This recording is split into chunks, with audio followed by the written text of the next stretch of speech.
Hey guys, tonight we're doing something a little different. Something frosty, creaky, and historically uncomfortable. We're stepping into the chill of the darkest winters in medieval history.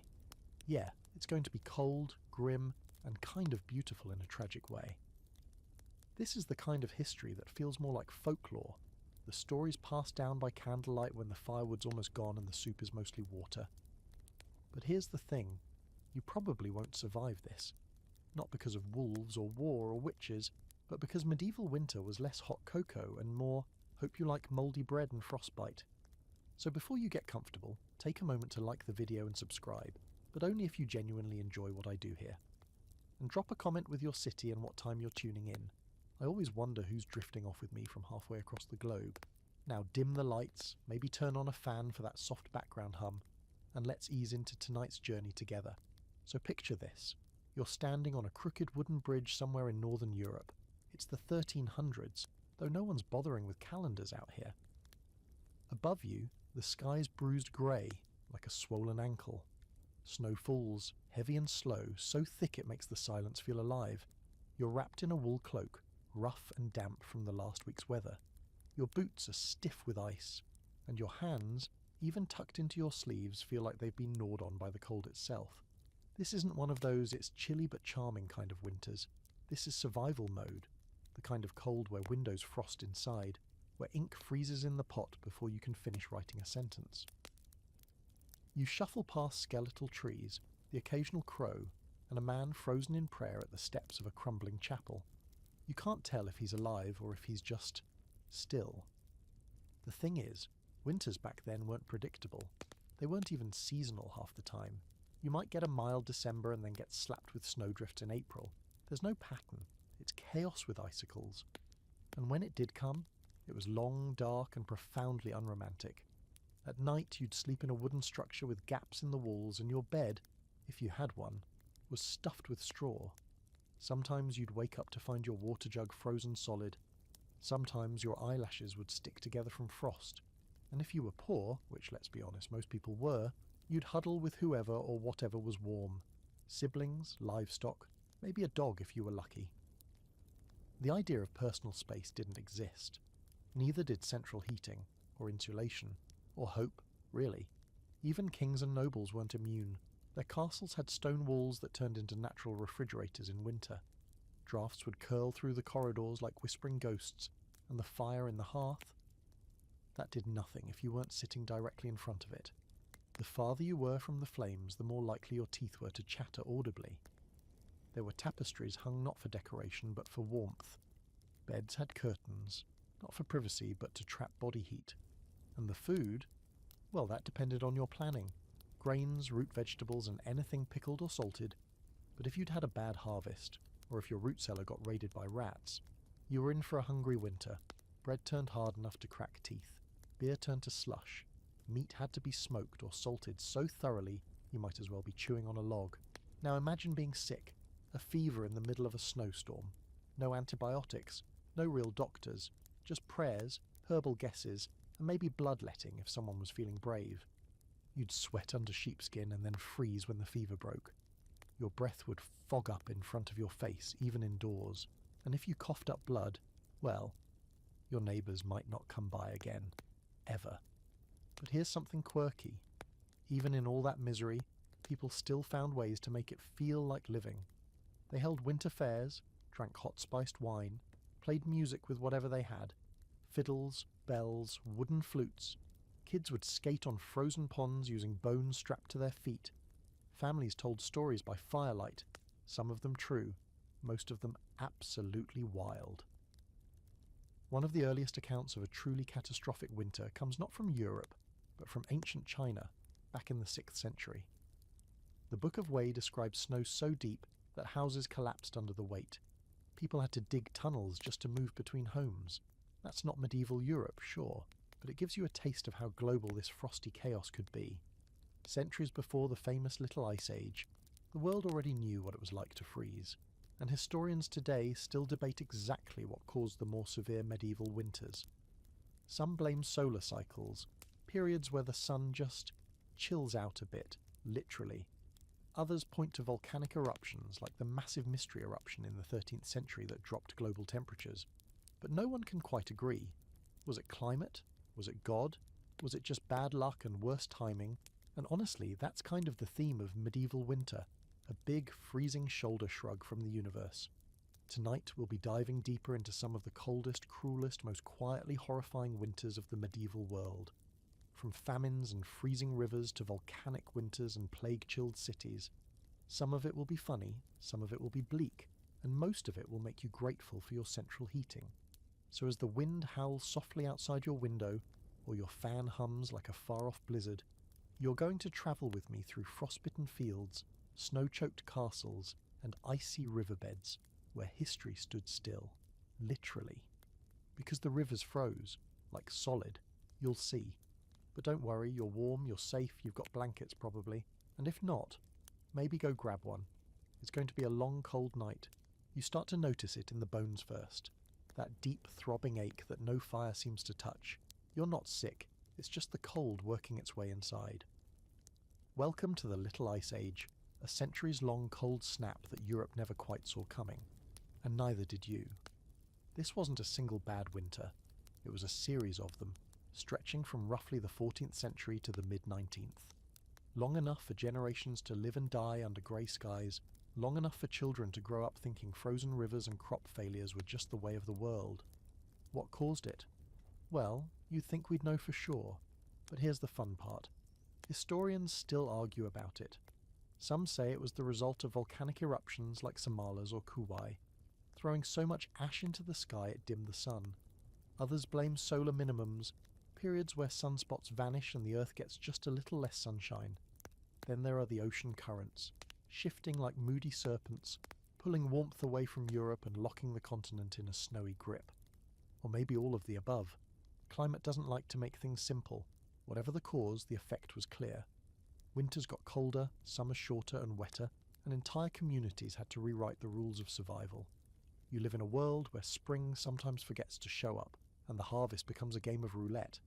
Sometimes you get barley, sometimes you get rot. The first wave hits hard. Around the early 1300s you can already feel the change. Crops begin to fail more often, the growing season shrinks, and the familiar rhythm of medieval life begins to unravel. The ground stays frozen longer than usual, and when the thaw comes it's muddy and half-hearted. Rain falls too much or not at all. It's like the weather's having a crisis of identity, and you're stuck dealing with the fallout. In villages, people start layering more. 2 tunics, extra woolen socks, anything to keep the chill out. You'd think nobles would do better, but even castles feel it. Fireplaces get bigger, wood piles higher, but still you can see your breath in the halls. Feather beds are piled with furs, but there's always a draught sneaking in from somewhere. And the rivers. Oh, the rivers. In a normal winter, the Thames might ice over a bit around the edges. But during the colder periods of the Little Ice Age, it doesn't just freeze. It becomes a solid sheet, thick enough for carts, horses, even festivals. Imagine walking down the middle of what should be a roaring current, past booths selling hot wine, roasted chestnuts and questionable meat pies. The frost fairs, they called them. They were part celebration, part survival mechanism. When life gives you frozen water, apparently, you throw a party on top of it. But this isn't just about London or the Thames. All across Europe, rivers behave like stubborn old men refusing to move. The Seine in Paris, the Rhine in Germany, even parts of the Danube, they all lock up, silent and eerie. And when rivers freeze, trade halts. Grain shipments don't arrive, markets go quiet. The economy ices over just as much as the landscape. Meanwhile, in the countryside, peasants do what they can. They stuff cracks in their homes with moss, hang animal skins over doors, and sleep in shifts so someone's always feeding the fire. Some even bring livestock indoors, not just for warmth, but because wolves are getting bolder, hungrier. Packs come closer to the villages now, their eyes reflecting torchlight, their howls rising like wind through broken shutters. You can hear it at night, the wind groaning through trees, the creak of snow-laden roofs, the distant snap of ice shifting on the river, and underneath it all the quiet dread. You know that if the cold lasts too long, if the food doesn't stretch, someone won't make it to spring. This is where things get strangely poetic. The cold doesn't just shape the land, it shapes belief. People start to think the chill is punishment, a divine reminder. maybe for sins, maybe for pride, maybe just for being human. Monks record the weather like omens. Chroniclers describe years without summer and skies without warmth. In sermons, winter becomes a metaphor for judgment, and when the snow falls especially heavy, some say it's a cleansing, white and pure even as it smothers villages whole. And here's your quirky fact of the night. In 1674, during one especially brutal season, Parisian bakers had to bake bread using hot stones to thaw their frozen flour. People would line up not just for food, but for the warmth of the bakery itself. And if you were smart and desperate, you'd hang around, hoping the baker might drop something. There's also the weird scholarly tidbit. Some researchers think that cold winters helped shape Renaissance art. Hear me out. With longer, darker winters, more people were indoors, spending time on writing, painting, and music. And some of those paintings, they start showing snow-covered landscapes for the first time in Western art history. Winter becomes not just a season, but a mood, a canvas. Of course, not everyone agrees. Some argue that those paintings are exaggerated or symbolic, not literal. Maybe the artist just liked snow, or maybe they were trying to make a point about hardship and faith. Either way, the cold creeps into culture just as much as it creeps into homes. And the worst part, there's no weather report, no warning.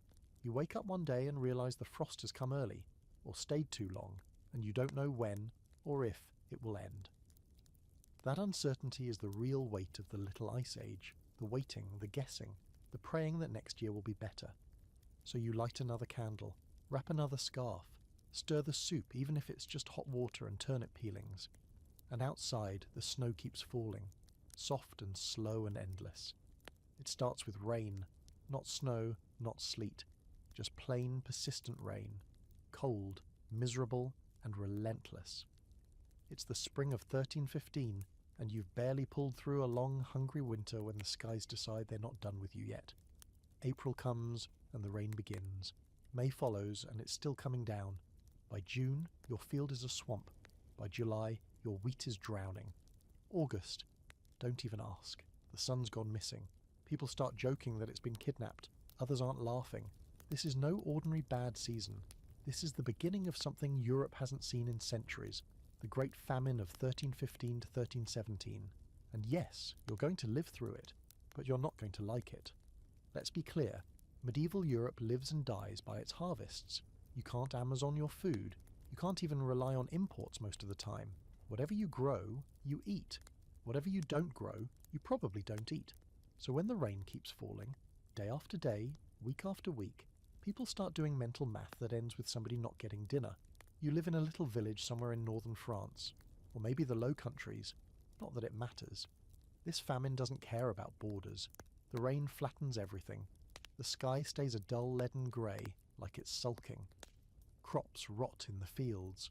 Livestock mired in the mud begin to fall ill. You try to salvage what you can, harvest early, dry grains over smoky fires, but it's not enough. Then comes the cold. Not the icy slap of January, but the damp chill of a sunless summer. You're wet, you're tired, you're starting to think about things you wouldn't normally consider eating. By late 1315, people are starving. Real starvation. Not missed lunch, hungry. More like, your body is slowly eating itself, hungry. You begin to see strange things in the village. A child gnawing on bark. A man selling what's clearly dog meat but calling it forest hare. Rumours swirl of worse. People eating moss. People eating rats. People eating each other. There are court records, still preserved oddly enough, of people being executed for cannibalism during this time. In one case, a man reportedly dug up fresh graves for food. Another was caught butchering a child. It's horrifying, but also chillingly logical. Starvation bends the brain. In a world without food banks or emergency aid, you do what you have to, or what your body forces you to. But not everyone is doomed. Monasteries, with their stored grain and brewing knowledge, fare slightly better. Nobles too, if they manage their estates wisely, can survive the worst of it. But even the upper crust feels the pressure. Grain prices spike so high that bread becomes a luxury. Some lords sell off land or jewels just to keep their kitchens stocked. Others tighten their fists, hoarding supplies and letting villagers starve. So yes, the famine hits everyone, but like most things, it hits the poor hardest. And in the midst of it all, religion begins to shift. Some priests blame sin, of course, they always do. Others blame the Jews, or the lepers, or witches. Everyone's looking for a scapegoat, because it's easier to burn someone than accept that the rain just won't stop. You get up one morning in the fall of 1316 and the fields are still soaked. The grain is black with mould. The few animals you had are gone, either dead, traded, or stolen. You're eating boiled weeds and pretending it's stew, and maybe, just maybe, you catch yourself wishing for a good old-fashioned snowy winter. Something cold, yes, but dry. Anything but this soggy misery. Here's a strange little footnote for you. Some historians think this famine changed the population more than the Black Death. Not in body count, though it was high, but in attitude. People who lived through these years came out different. Harder, hungrier. They didn't trust the land anymore. They certainly didn't trust the sky. And while we're here, let's toss in a debate. Did this famine directly contribute to the Black Death later on? Some scholars think so. Malnutrition weakens immune systems. Populations that scrape through a famine are more vulnerable to future plagues. Others argue it's coincidence that the two disasters are decades apart and come from different causes. Still, when you string these events together, famine, plague, war, it starts to look like nature had it out for medieval Europe. You'd think the worst of it would break people, and it does, some, but others adapt.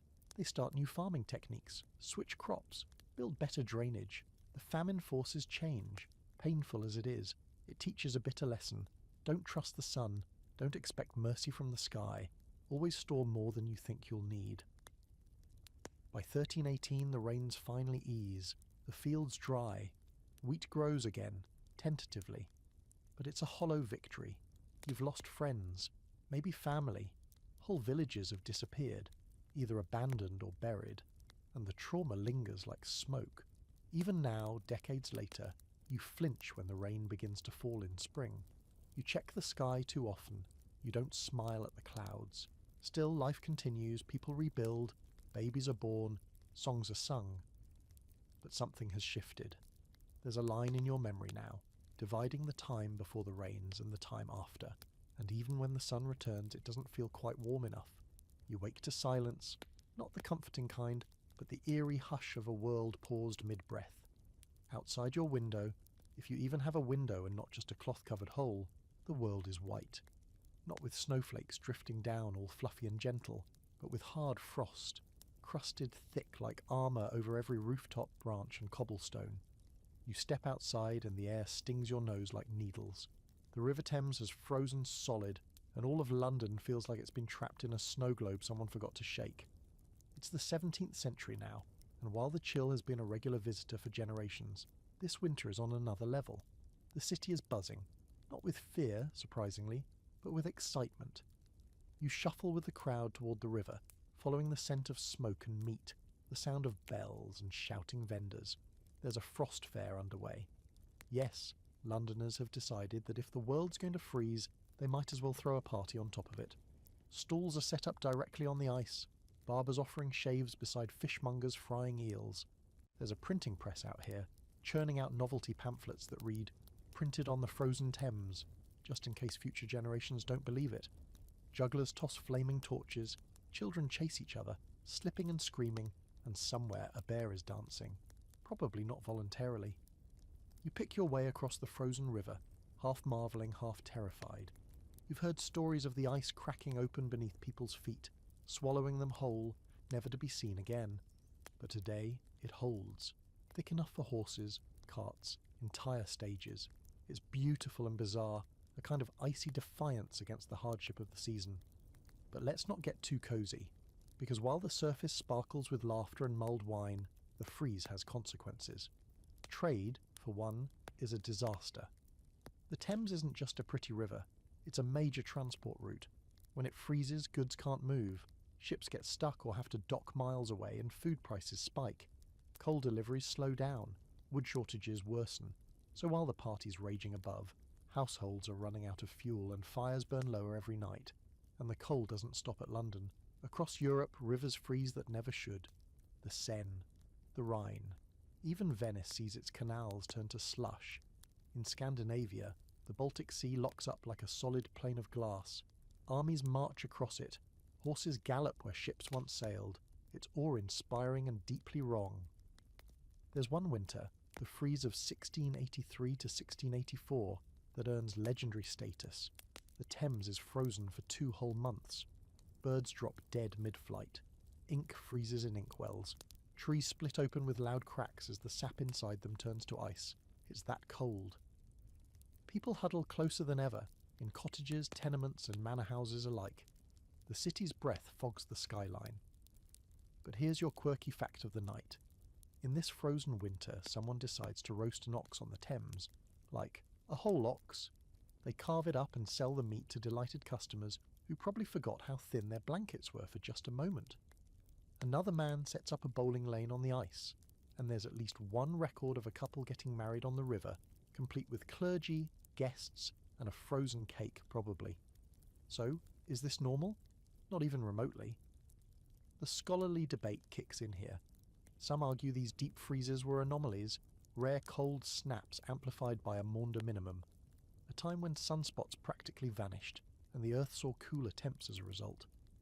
Others think it's a combination of that and volcanic activity, massive eruptions spewing ash into the atmosphere, blocking sunlight, nudging things toward colder extremes.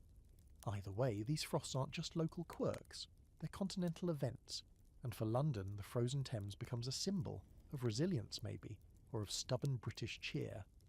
The fairs continue sporadically for centuries, but they become rarer as the climate shifts again.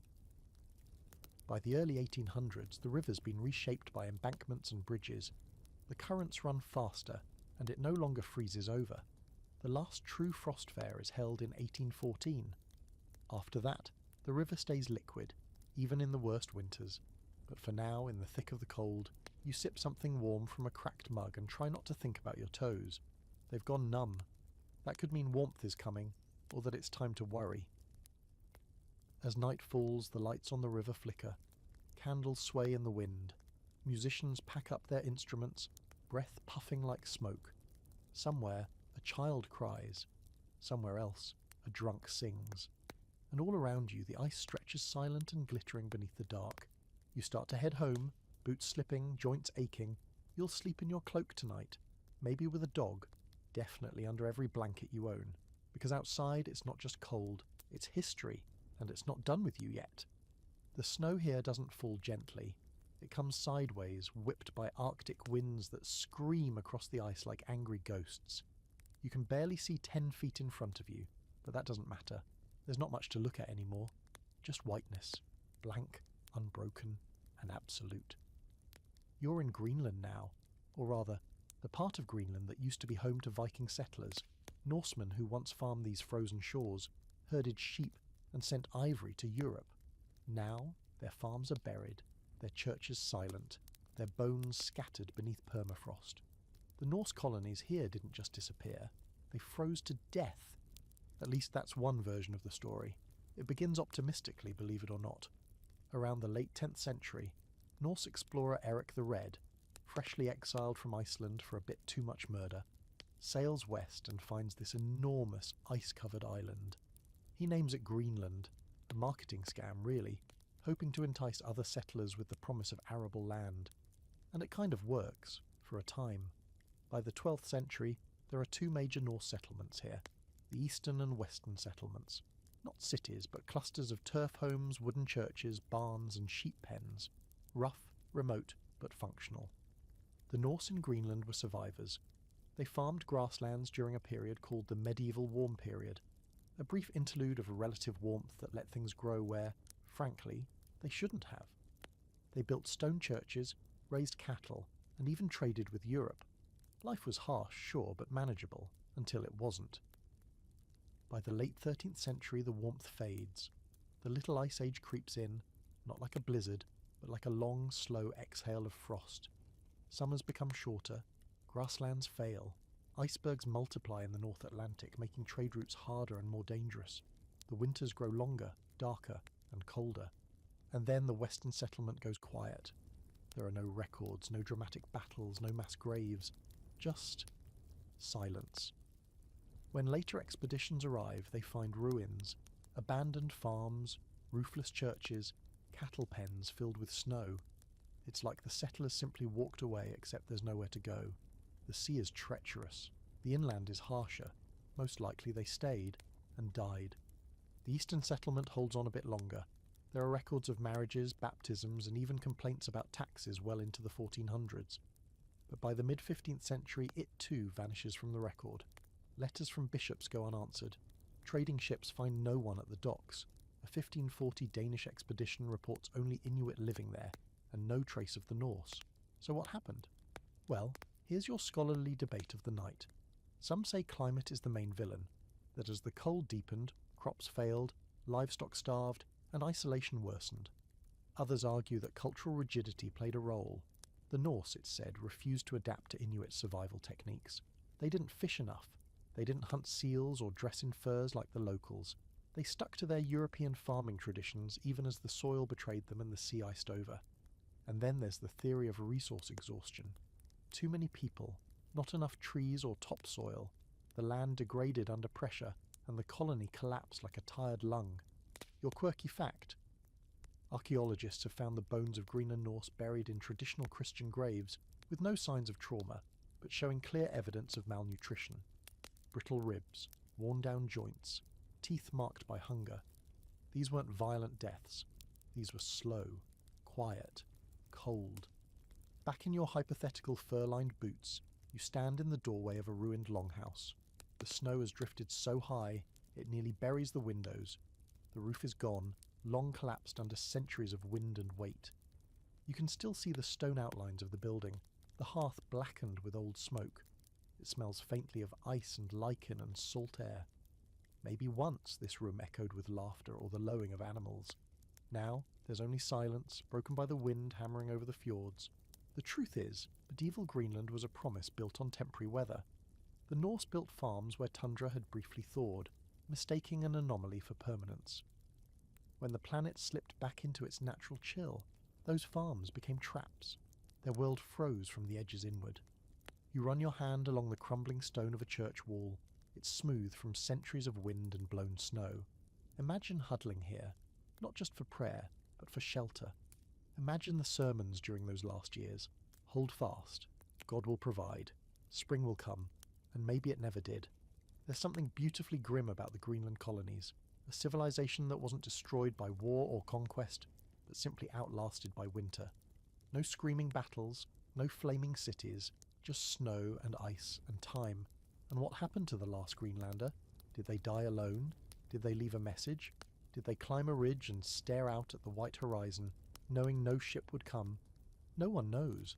That's the part that sticks with you as you walk back toward your own imagined shelter. You're warm, of course. Your blankets are thick, your tea is hot, your heater hums quietly. But out there, somewhere beneath the ice, are the ghosts of farmers who gambled on green and lost to white.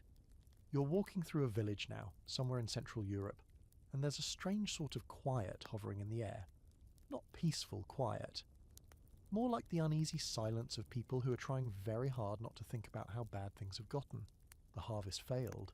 Again. The winters come early, pressing down on the thatched roofs like a warning, and somewhere, not too far off, someone just accused their neighbour of being a witch. Because that's what happens when the temperature drops, and the livestock start dying, and the children are coughing up blood. People look for answers, and if they can't find them in the skies, they start looking closer to home. Maybe too close. Welcome to the darker side of medieval winter, where superstition runs hot while everything else freezes over. You don't need a meteorologist to tell you things are weird. Snow is falling in places where it shouldn't. Frost comes earlier each year. The apple trees bloom too late, or not at all. Rivers stay frozen long past Lent, and even the bees seem confused. For the past few decades, winters have been growing more unpredictable, more vicious. And when nature breaks its promises, the mind goes hunting for something, or someone, to blame. Enter the witch hunts. Contrary to popular belief, the major witch hunting frenzies didn't happen in the so-called Dark Ages. They actually peaked in the late medieval and early modern period, especially in places like Germany, Switzerland and France. And scholars still argue about why. Some say it was religion. Protestants and Catholics battling not just for theological supremacy, but for moral clarity. Others blame politics, or social unrest, or simply the printing press churning out manuals like Malleus Maleficarum, the infamous hammer of witches. But one of the most compelling theories? Climate anxiety. As the Little Ice Age ramped up, crops failed more frequently, famine swept across the continent, and disease followed right behind. The weather felt off, unnatural, and in a world without science to explain jet streams or sunspots, the only logical conclusion was that someone, something, was tampering with the natural order, and that someone 9 times out of 10 was a woman living on the edge of town with a few herbs in her garden. You're standing in a packed wooden hall watching a trial unfold. A woman in her 50s is trembling before a local magistrate. The villagers whisper around you. She spoiled the milk, they say. She cursed the baker's child. She walks barefoot in the snow without shivering, and her chickens lay eggs out of season. The air smells like sweat, firewood, and something sour. The judge isn't interested in her defence. He's more interested in the stories, the coincidences, the weather. And when the snow falls again that week, heavy and silent like a judgment from above, well, that's all the proof they need. You try not to think about how many others have already been burned or drowned or tested in rivers. If they float, they're guilty. If they sink, they're innocent, and also dead. It's a lose-lose situation, expertly designed for public fear and private revenge. It sounds unthinkable now, but back then, it made emotional sense. People didn't have the luxury of doubt. When winter takes your food and your child and maybe your last pig, you want an answer, something tangible. You can't punch a blizzard, but you can throw someone into a fire and hope the weather improves. And maybe, just maybe, sometimes it did.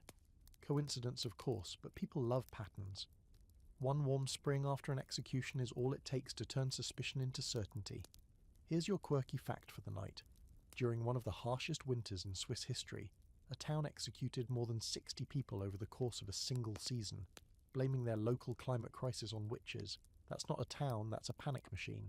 And what's really interesting, if you can call it that, is that the witch trials often spike during extreme cold periods. In fact, some historians have charted the overlap between climate data and execution records, and the correlation is disturbingly consistent. The worse the winter, the higher the flames. Still, not everyone bought into the hysteria. There were skeptics even then. Some theologians argued that blaming women for the weather was not only ridiculous, but deeply unchristian. Others pointed out the political convenience of it all. Land and property often ended up in the hands of accusers or the church. Fancy that. And there's a scholarly debate we should touch on here. Did the climate actually cause the witch hunts, or just contribute to an already simmering paranoia? Some academics say the connection is overblown, that social and religious shifts mattered more. Others argue that without the cold, without the repeated ecological stress, those same societies wouldn't have been desperate enough to turn on their own. Whatever the answer, you walk through that village with a heavy heart. The snow crunches underfoot. Smoke curls from chimneys like sighs. And everywhere, you see people watching each other too closely. A girl who won't stop sneezing. A man with mismatched eyes. A goat that gave birth too early. Every winter now is a test, not just of endurance, but of belief. Can you explain the storm? Can you name the cause of the freeze? Because if not, someone else will, and it might involve torches. As night falls, you settle into a cramped room surrounded by your family. You say your prayers, not just for warmth and survival, but that no one looks at you too long if the roof leaks or the cow dies. Outside, the wind moans like a warning. You pull the blankets up to your chin and close your eyes, pretending not to hear the church bell toll for another lost soul. You wouldn't expect snow in Baghdad. Not now, and certainly not 1,000 years ago. But here we are, January 1007, and white flakes are falling from the sky, soft and silent, blanketing the city that was once the glittering jewel of the Islamic Golden Age. People come out of their houses in stunned confusion, staring upward as if the heavens have gotten something terribly wrong. Children try to catch the flakes on their tongues. Old men whisper that it's an omen. Women huddle closer to their braziers, not quite sure whether to be afraid or amazed. Because snow in medieval Baghdad, that's like palm trees in Iceland. It just doesn't happen until it does. You're standing in the heart of this ancient city, surrounded by domed roofs and narrow alleys, the air filled with the scent of cardamom, firewood, and now, strangely, snow. The Tigris River runs sluggish and grey nearby, and even it seems confused by the sudden chill. You wrap your wool cloak tighter and watch the snow accumulate on mosque minarets, the same structures that once watched over scholars, poets, and physicians as they mapped the stars and dissected the body's secrets. The world is colder than it should be. Climate anomalies like this didn't just hit Europe. The Little Ice Age, or whatever flavour of global cooling was bubbling beneath the surface in the medieval period, had reach. From East Asia to the Middle East to North Africa, weird weather was afoot. Famines struck Persia. Droughts crept into India. In Japan, records describe rice crops dying in summer hailstorms. And then there's Baghdad, staring up at snow like it's a glitch in the simulation. The thing is, medieval Islamic scholars noticed, this wasn't some backwater kingdom shrugging at the sky. Baghdad was one of the intellectual capitals of the world, home to the House of Wisdom, a legendary library and research centre that brought together minds from across the known world. Astronomers tracked planetary movements. Mathematicians refined algebra. Doctors dissected corpses and categorised diseases. So when it snowed, they didn't just marvel, they documented. One 11th century scholar, Ibn al-Jawzi, wrote that the snow came down in thick flurries, blanketed the city and lingered for days. He called it strange beyond measure. People gathered in the mosques to pray, unsure if this was a blessing or a curse. Others lit fires in clay bowls and tried not to think about what snow meant for the next harvest. Here's your quirky fact. Some sources suggest that in places like Cairo, snow was once so rare that people believed it to be solidified rain sent by jinn, supernatural spirits from Islamic folklore. One local legend claimed that when it snowed, the earth was being cooled to allow the gates of heaven to open more easily. Charming. Also, completely impractical when your olive trees are freezing. Now let's touch on the scholarly debate. Was this truly a global climate anomaly, or just a patchwork of regional disruptions we're stitching together with hindsight bias? Some researchers argue that the so-called Little Ice Age wasn't a single global event, but a series of overlapping cold periods that struck different areas at different times and intensities. Others point to ice core samples and tree rings that seem to agree. Yes, something colder than usual was happening across much of the globe, even if it wasn't a tidy, synchronized event. Still, if you're living through it, you don't care about terminology. You just know that your fig trees are dying, your irrigation canals are crusted with frost, the sheep are shivering, and the dates have gone soft and sour. You stop trusting the seasons. Spring doesn't come when it should. Sometimes it doesn't come at all. Imagine being a merchant trying to move spices or silks across a suddenly frigid desert. Camels struggling through snowdrifts. Sand turned to mud. The economic networks of the Islamic world, so dependent on timing, weather and reliability, start to fray at the edges. Trade slows. Food becomes expensive. Unrest simmers beneath the surface. And of course, there's always that familiar medieval reflex. Blame the sky. Some say the snow is divine punishment. Others whisper about star alignments. A few quietly point fingers at outsiders, foreigners, heretics, anyone conveniently not standing nearby to defend themselves. As you walk through the marketplace, which should be bustling but now sits half-shuttered under a low grey sky, you can feel the tension. Vendors warm their hands over coals. A beggar crouches near the mosque steps, wrapped in burlap, his beard frosted white. Above him, a call to prayer echoes faintly, thin and cold and beautiful. And then you feel it, that crunch, that sharp crackle underfoot.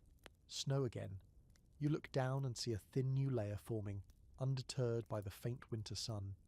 The city's roofs have begun to sag. Birds have disappeared. The wind bites harder. Maybe this is just one freak storm. Or maybe it's the beginning of a shift no one's ready for. And that's the scary part, isn't it? You can plan for invaders. You can build walls against thieves. But what do you do when the sky decides to change the rules? As night falls over Baghdad, the snow keeps falling. Quiet, slow, methodical. You curl up near a brazier, rubbing your hands together, listening to the city hold its breath. Somewhere nearby, someone is writing it all down on parchment. An odd entry in a long record. A day when the sky forgot its place. A warning, maybe. Or just a fluke. But either way, the world isn't as stable as it seemed. The snowflakes fall like tiny frozen footnotes in the margin of history. You can smell it before you see it. The thick, sour scent of something not quite clean, not quite human. The kind of smell that clings to the air, sticks in your throat and doesn't wash off. You're in a medieval town. Could be Florence, could be London, could be somewhere nameless in between. And it's the winter of 1348. Everything is cold, wet, and somehow still crawling with sickness. The cobblestones are slick with melted snow and something darker. The plague has arrived, and it is absolutely thriving in this grim, frozen paradise. The Black Death doesn't knock. It doesn't give you time to prepare. One moment, you're sharing bread with your neighbour. The next, he's coughing blood and covered in boils the size of goose eggs. And in this particular winter, the chill hasn't slowed it down. If anything, it's helped it spread.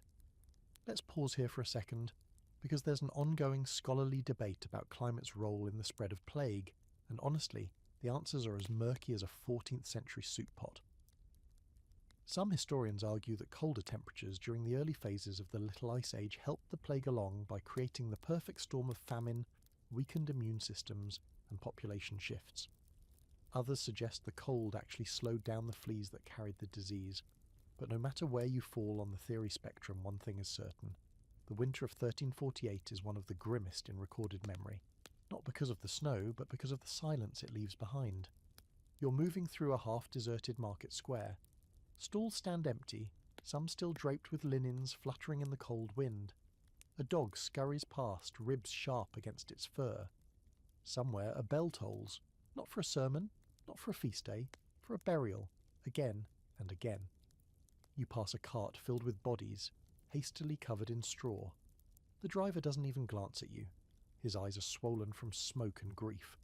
You'd think the cold might kill the disease. That's what people are whispering. The frost will cleanse us, they say. The snow will slow it down. But it doesn't. It just preserves the corpses. In some places the ground is too frozen to dig graves, so the dead pile up. Monks pray over them quickly, noses stuffed with herbs, then move on. The air is sharp with the scent of pine, rotting meat, and something worse. Fear. That sour, unmistakable reek of despair. You find shelter in a tavern, but it's no warmer inside.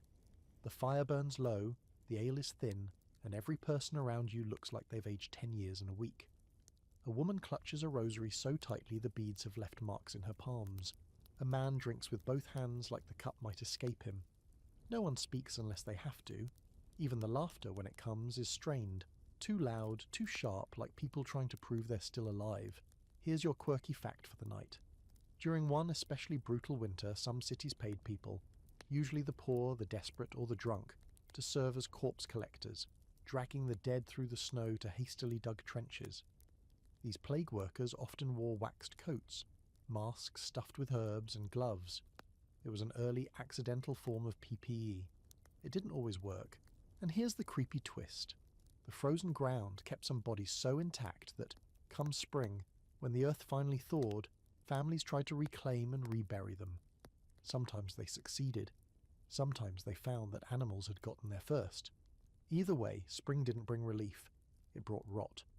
The scholarly debate here gets a little weirder. Some believe that winter migration patterns of rodents played a bigger role than weather itself. As the cold drove rats and mice indoors, they brought their fleas with them.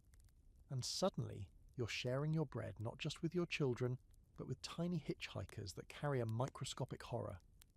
Others argue that the cooling climate had disrupted the old rural economy, forcing more people into cities, denser, dirtier places where disease spread like wildfire. You step outside again and notice the snow falling, soft and soundless. It looks beautiful, clean even, but you know better now. You've seen the plague pustules, the blackened fingertips, the way someone can be laughing over stew one evening and dead by morning. This snow isn't mercy, it's a shroud. And as you walk through the silent streets, you see signs hung over doors, crude red crosses, warnings written in charcoal, messages like "Lord save us" or "Do not enter." Infected. Some homes are simply boarded shut, no one inside to post a message, no one left. Still, not everyone succumbs. That's the strange part. Some people survive. Maybe they're lucky. Maybe they've already had it and didn't know. Or maybe their cottage sits just a little too far from the next one, and the wind kept the wrong visitor away. Superstition kicks in again.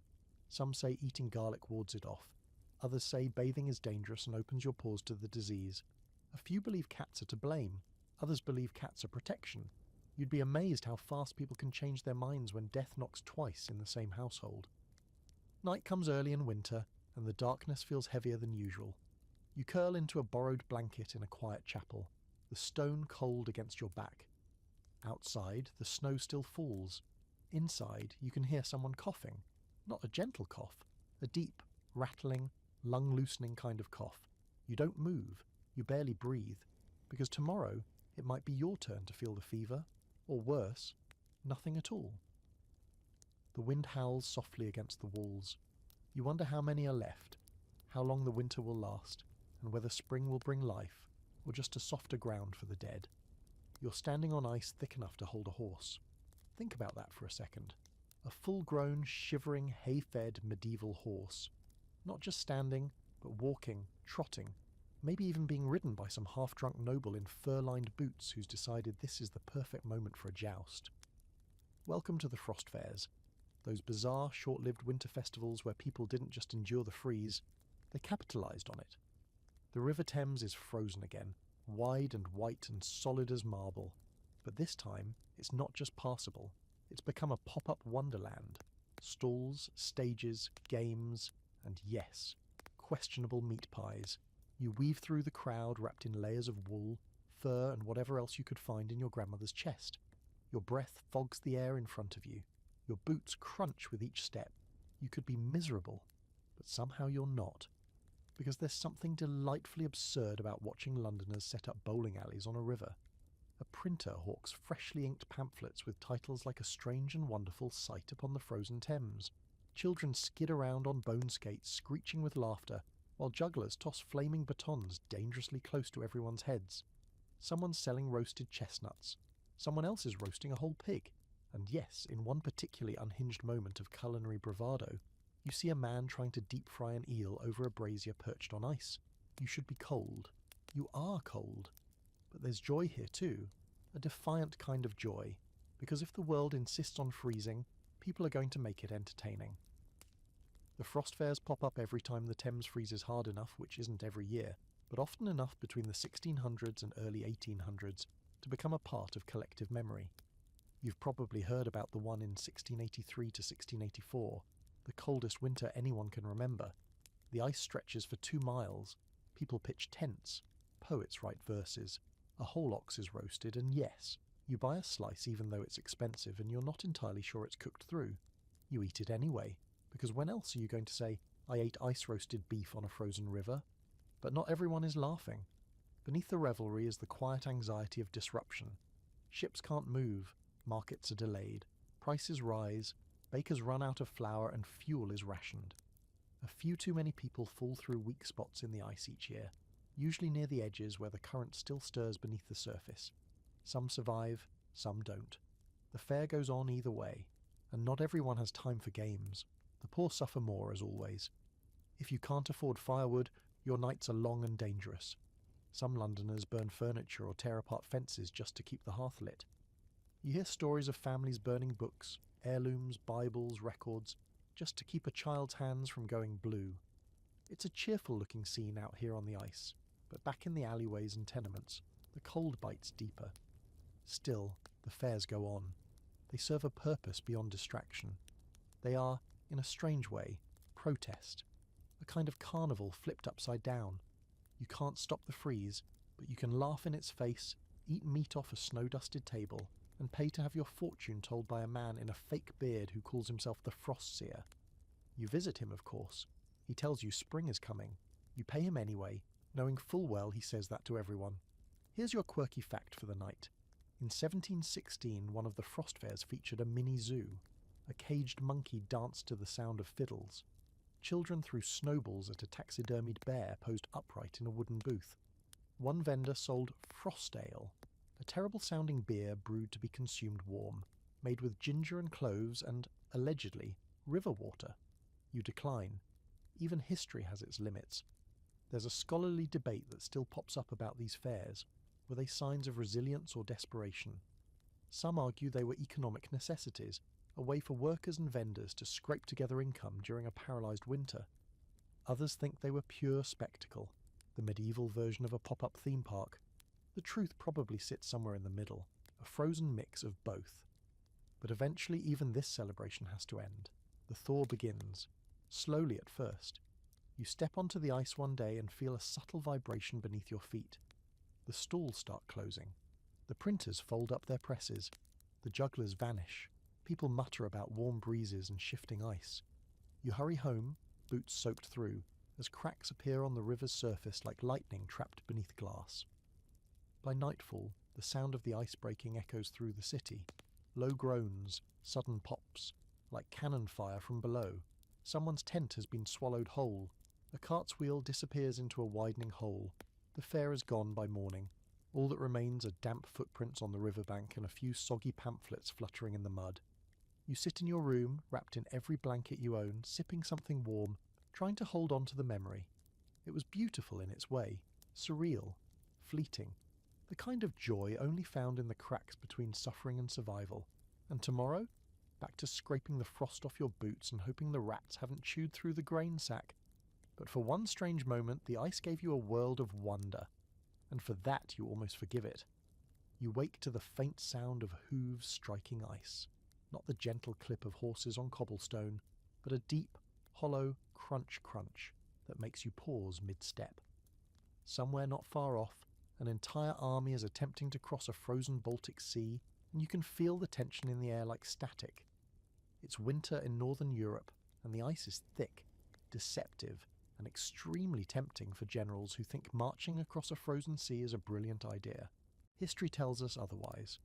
The Baltic freezes more reliably than most rivers, at least during the peak of the Little Ice Age, and when it does, it becomes a temporary superhighway for armies. Knights in armour, infantry and carts laden with supplies take advantage of the frozen expanse.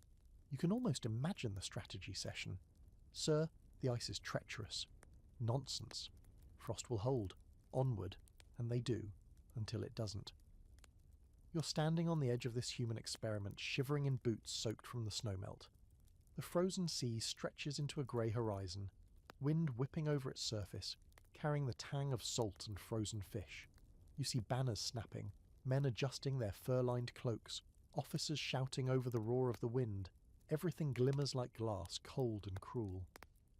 There's beauty here, yes, but it's the kind that makes your teeth ache.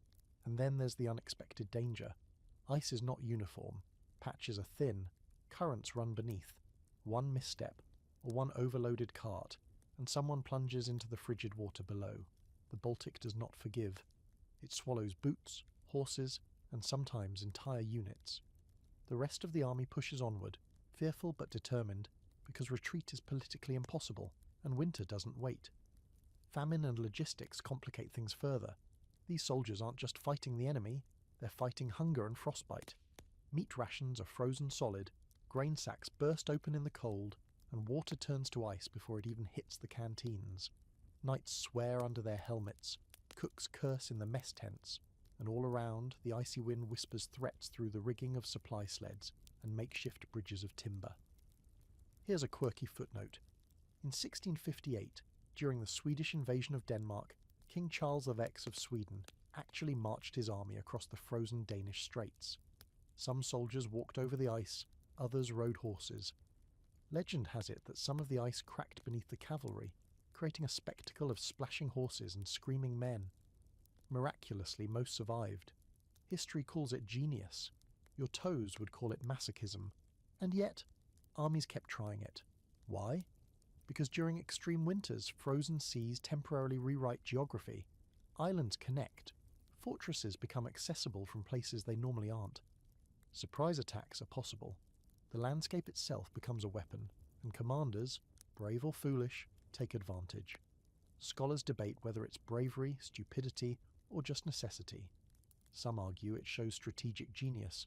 Others see sheer recklessness. From your vantage point, you notice smaller, quieter effects of the frozen Baltic too. Villagers along the coast can suddenly walk to previously unreachable islands. Fishermen risk crossing cracks for easier catches. Carts haul timber across ice that normally would require weeks of hauling by sea. Life adapts in strange ways when the winter is this unforgiving, but the cold has a price. Frostbite claims fingers and toes, hypothermia creeps into soldiers' chests, and morale is fragile. One wrong order, one misjudged patch of ice, and lives vanish beneath the grey, brittle surface. You can almost hear the whispers of those who never returned, the crunch of boots, the snap of ice, the silent final plunge. As evening falls, the sun barely clears the horizon. Shadows stretch long over the frozen expanse, turning the ice into a sheet of pale silver. You huddle in your cloak, listening to the groan of the army and the distant snap of breaking ice. It's magnificent, terrifying, and utterly medieval. Because winter, as always, decides the rules, and humans, clever, bold, foolish, simply try to survive. By nightfall, the army has pushed forward, leaving behind footprints that will vanish in the next snowfall. You curl into your shelter, imagining the frozen Baltic stretching endlessly, knowing that tomorrow someone else will test the ice. It's a dangerous dance with nature, one that leaves everyone humbled, even the knights in shining armour. You're crouched behind a thick wooden wall, snow piling against the stones like a silent tide. Outside, the air smells of damp hay, smoke, and something faintly metallic. Horses stamp impatiently in their stalls, clouds of mist rising from their flanks. The siege has lasted weeks, maybe months, and food is running out faster than hope. You can hear the crunch of boots on frozen ground as soldiers patrol the perimeter, weapons clinking in rhythm with their anxious hearts. Winter has turned this castle into a prison for both the besieged and the besiegers, a world where hunger gnaws as surely as frost. It's not just the cold that kills here, it's the combination. The frozen ground making digging nearly impossible, the lack of fresh meat, the thin broth stretched across too many mouths. You're scavenging root vegetables buried in snow and peeling bark from trees to add to stews. Every morsel counts, every meal is a calculation, and still it's never enough. You catch yourself staring at a horse's flank with a little too much attention, your stomach growling as if it has its own voice. Medieval siege cuisine is brutal, especially in winter. The walls, normally a symbol of safety, now feel like a trap. Snow and ice block access to wells, making water scarce. The motor's frozen, but that's no help. The ice is thin, treacherous. You know that one misstep could plunge someone into a frigid death. The defenders of the castle have adapted, hauling firewood and straw wherever possible, but even the cleverest plans falter in sustained cold. Hypothermia licks at fingers and toes, uninvited and relentless. Here's a quirky historical tidbit. During some medieval sieges, defenders used heated sandbags to protect themselves from freezing, shoving them into drafty corners or wrapping them around limbs. Imagine the smell: smoke, sand, and desperate warmth. It's ingenious, yes, but it's also a reminder that survival often involves small, temporary tricks rather than grand strategies. Meanwhile, morale is fragile. Starvation makes tempers sharp. Arguments break out over the last scrap of bread. Soldiers steal, peasants whisper, and even knights, the supposed paragons of courage, slink in fear. Historians debate the psychological impact of winter during sieges, and rightly so. Some argue the cold alone could break an army more effectively than any assault. Others say it simply exposed the weaknesses already present in leadership and logistics. Either way, the cold is a ruthless commander. Outside, the attacking force faces similar struggles. Their tents are battered by wind. Their horses are weary. Food convoys are delayed by ice and snow. One miscalculation, and they risk starvation before even breaching the walls. Winter doesn't discriminate. Everyone suffers. Everyone adapts or dies. It's a test of patience as much as of skill. You notice, too, the ingenuity born of necessity. Smoke from the hearth is channeled into tunnels to ward off frost. Livestock may be stabled inside human quarters to share body heat. Water is melted over fires, sometimes boiled to keep it from freezing entirely. Every action, every plan is small, precarious, and vital. Yet amidst the suffering, life continues in stubborn bursts. Guards swap stories to pass the time. Children, if any remain, laugh briefly when a dog tumbles in snow. Someone quietly carves figures from scraps of wood, leaving them where others might find them. Small acts of humanity persist even when the winter wants to strip the world down to hunger and ice. By nightfall, the castle is quiet but alert. Frost creeps along the walls, catching moonlight like diamonds on stone.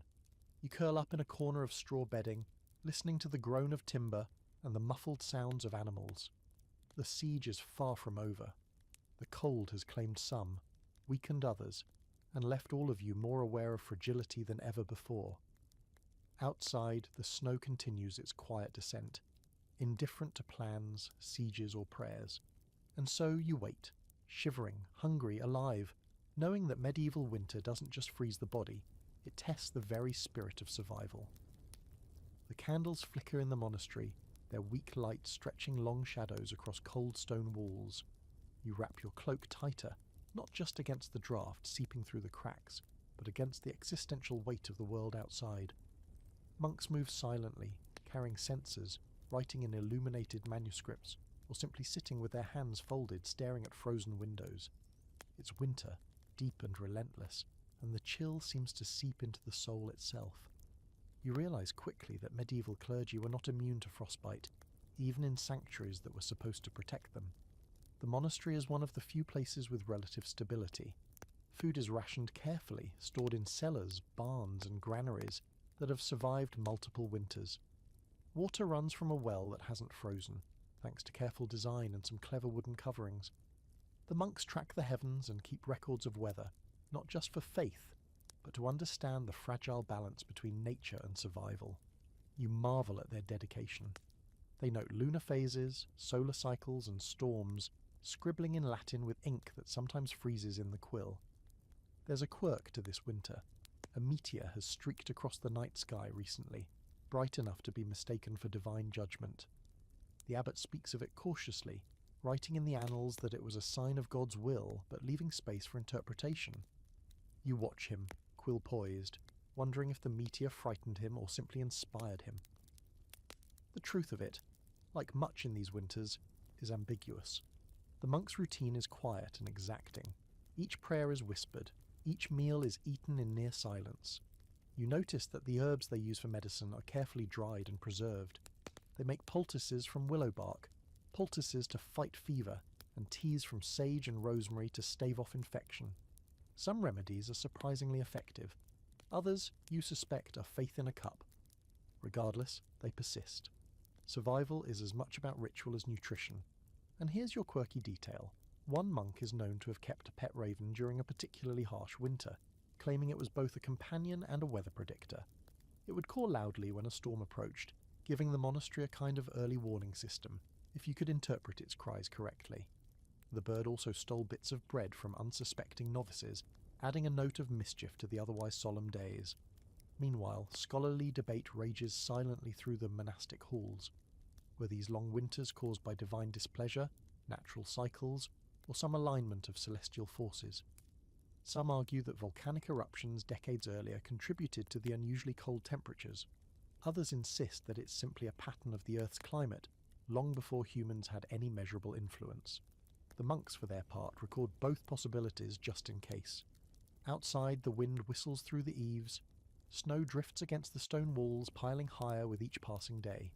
You step outside briefly, feeling the cold bite through your cloak, and notice the fields are buried under white. Livestock huddle together, their breath clouding in the frigid air. Trees are black and skeletal, their branches coated with ice. You realize that this cold has a quiet, relentless way of reshaping the world, of teaching lessons in patience, endurance, and humility. Inside again, the monks gather for vespers.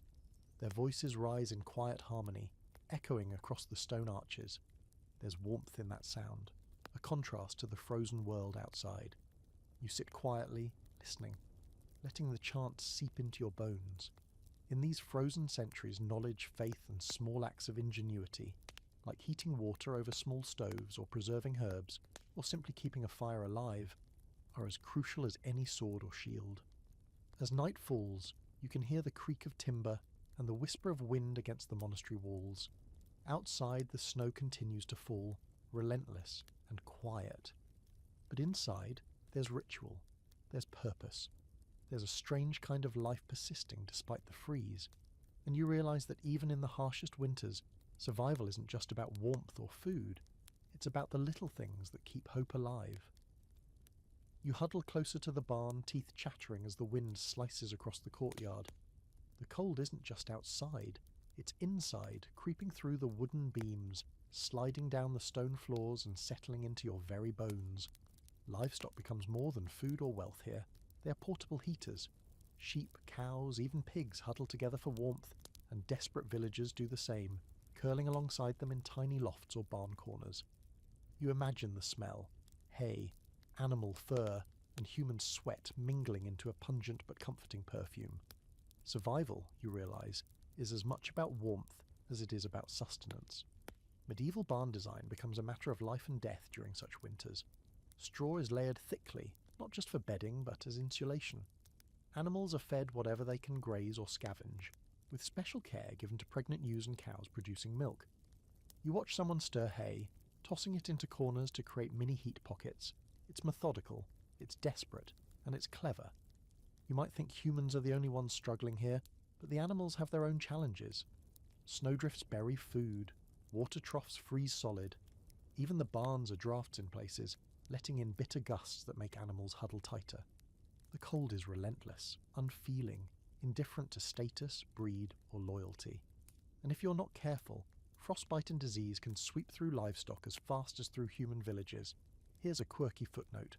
Some peasants reportedly kept chickens indoors, not just for warmth, but because the birds would lay eggs more reliably in warmer air. Others would drag goats or even cows into kitchens at night, ostensibly to share body heat, creating cramped, chaotic living spaces that smelled like manure and cooked bread simultaneously. Survival came with compromises and odours, lots of odours. The cold also forces humans to innovate in other ways.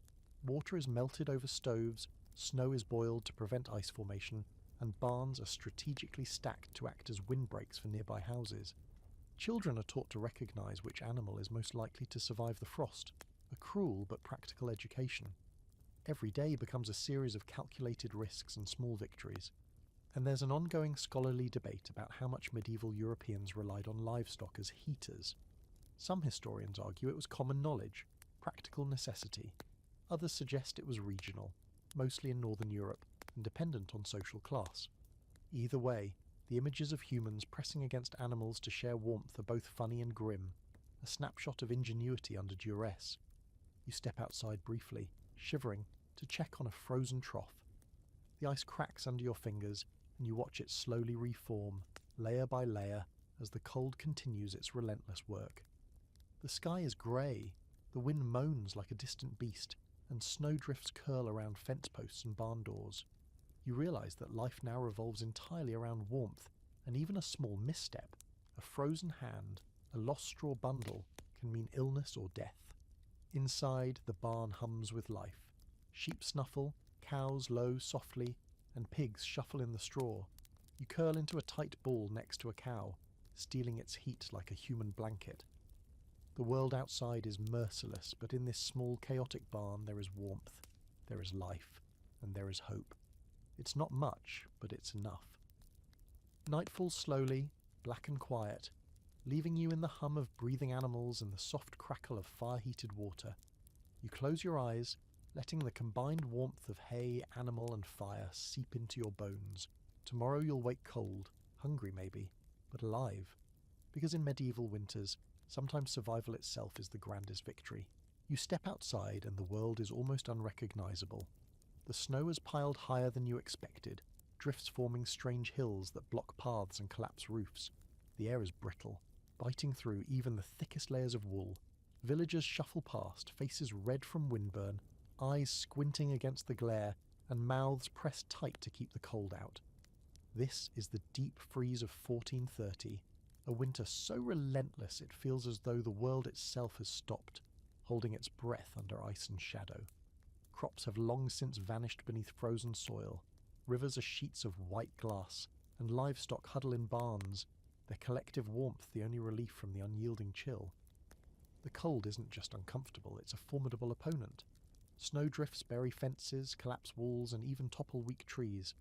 Paths that were familiar just days ago are now treacherous, with hidden ice pockets that can snap ankles, or worse.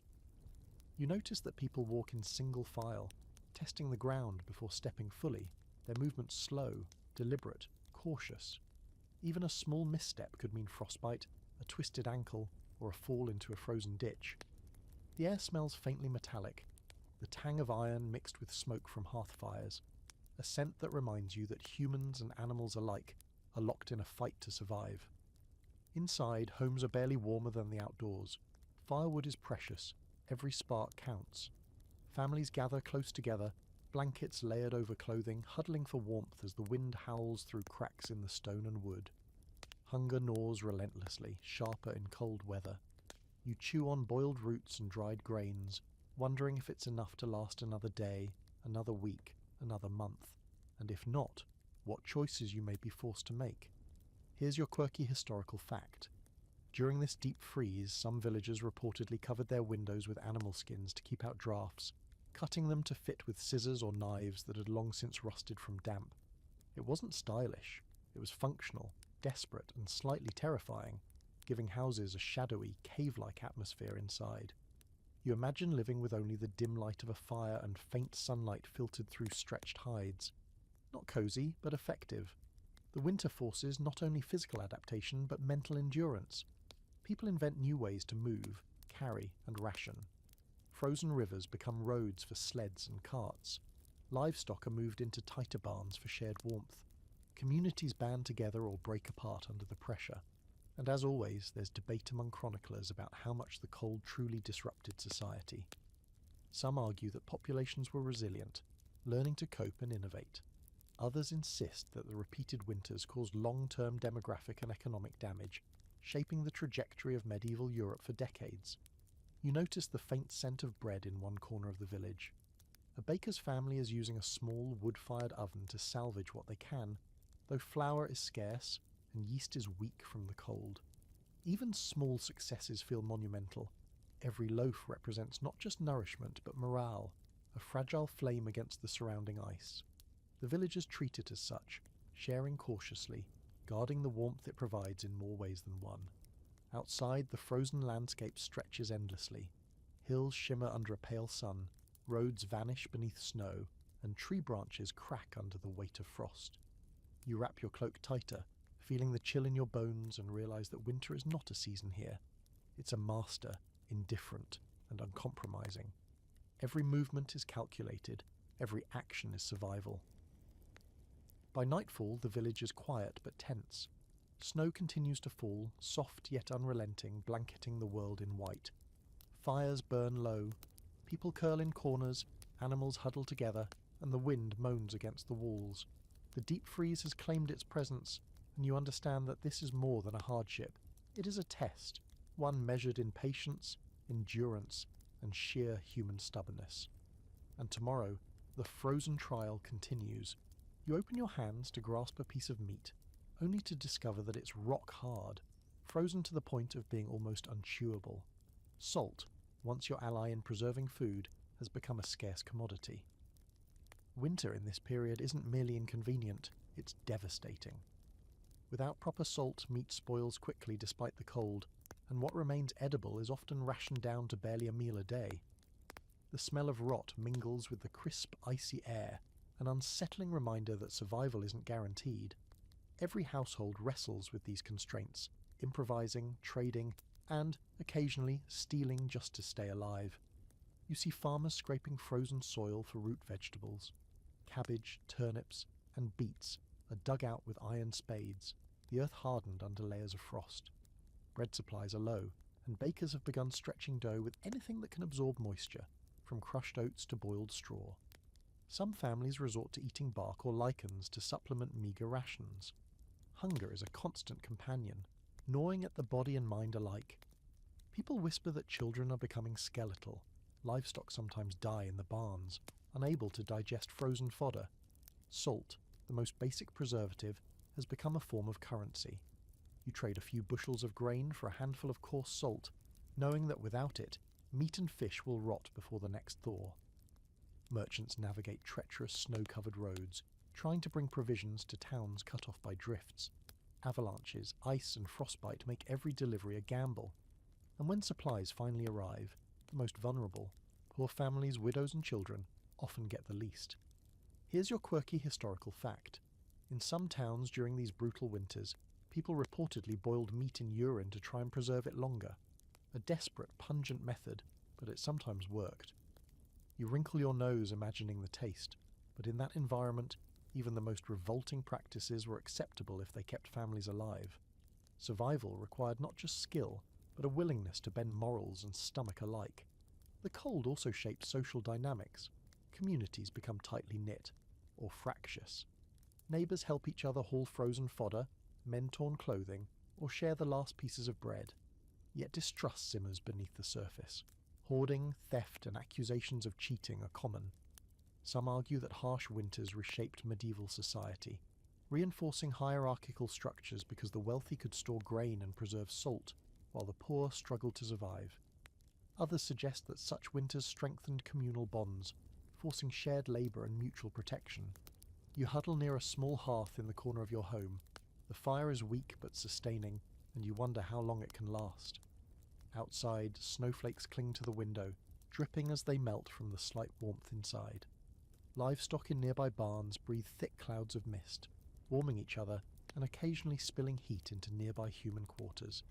Your hands are raw from chopping wood and scraping ice, but the effort is necessary. Every action keeps the frost at bay for another few hours, perhaps another night. Volcanic eruptions from decades past, scholars debate, may have contributed to these icy conditions.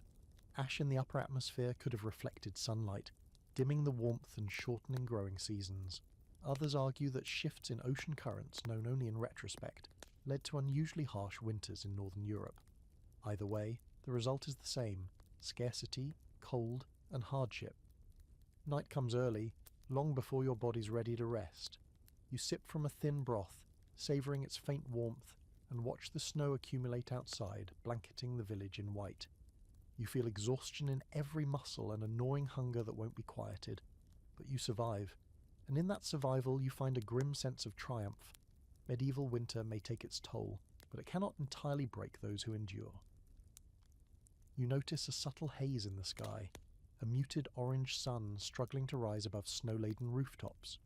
Farmers whisper about distant volcanoes they've never seen, but whose smoke seems to choke the horizon. Decades ago, massive eruptions sent ash high into the atmosphere, and now, years later, Europe is paying the price. Summers fail to provide warmth, winters grow longer, and crop yields dwindle year after year. You chew on a piece of hardened bread, tasting more grit than flavour, and realise that survival isn't just about enduring today, it's about anticipating tomorrow in a world reshaped by forces far beyond your control. The ash from eruptions like Samalas and Kuwai didn't just tint sunsets, it cooled the planet, altered rainfall, and caused widespread famine. Medieval communities, dependent on stable weather cycles, are caught off guard. You watch neighbours discussing grain shortages in hushed tones, the weight of desperation in every gesture. Livestock are thinning, children are gaunt, families are rationing salt and preserved meat as if every day could be their last. It's a subtle, invisible war waged by the atmosphere itself. Merchants struggle to bring supplies over frozen rivers and snow-blocked roads. You see wagons stuck in drifts, oxen collapsing under the load, and drivers shouting in frustration. The markets are chaotic. Prices spike. Flour becomes precious, salt rarer than gold. People barter fervently, negotiating every handful of grain and every scrap of preserved fish. The air smells of smoke, wet wool, and the faint tang of fear. Here's your quirky historical fact. Some chroniclers record that in Iceland people were forced to survive by eating tallow, lichens, and even moss mixed with water. It's not appetizing, it's not enough. But it's a form of survival, a desperate adaptation in a world where volcanic ash had turned familiar seasons into uncertain nightmares. You imagine the gnawing hunger and the ingenuity needed to survive under such conditions, and shiver despite your layered cloak. Scholars debate the exact role of volcanic activity in these prolonged cold periods. Some argue eruptions were the primary trigger for Europe's Little Ice Age, citing ice core data showing sulfuric acid particles in the atmosphere. Others contend that solar minima and shifting ocean currents played equal, if not greater, roles. The truth is likely a complex interplay of factors, and for those living through it, explanations offer little comfort. The ash doesn't care if you understand it. It kills crops, stiffens rivers, and makes winter unbearable. You walk past a frozen pond where ice has thickened unnaturally, and notice small cracks radiating across its surface. The local children use it for skating, shouting and laughing, unaware of how fragile the ice beneath their feet truly is. You almost envy their ignorance. Meanwhile, adults labour to gather firewood, repair barns, and thaw water supplies. Every action feels urgent, precarious, and necessary. Mistakes could mean frostbite, death of livestock, or worse. Even religion adapts. Prayers for rain, sun, and warm soil are whispered more frequently. Clergy warn of divine punishment, while others quietly acknowledge that the earth itself seems to have conspired against humanity. You witness monks and nuns cataloguing strange weather patterns, strange celestial events, and the consequences of famine, trying to make sense of forces that no human hand could control. Their records will survive even if their contemporaries suffer and perish. By nightfall, you return to your modest home. Smoke curls from the hearth, carrying a fragile warmth that doesn't quite reach your fingertips. You eat the last of your stored root vegetables, feeling their sustenance more in spirit than in satisfaction. Outside, the snow continues, drifting silently, layering over everything, reshaping the familiar landscape. And you realise that survival during medieval winters isn't a single heroic act. It's the slow accumulation of small, tireless adaptations against an indifferent sky. The tavern smells like wet wool, stale ale, and burnt wood, but somehow that's comforting.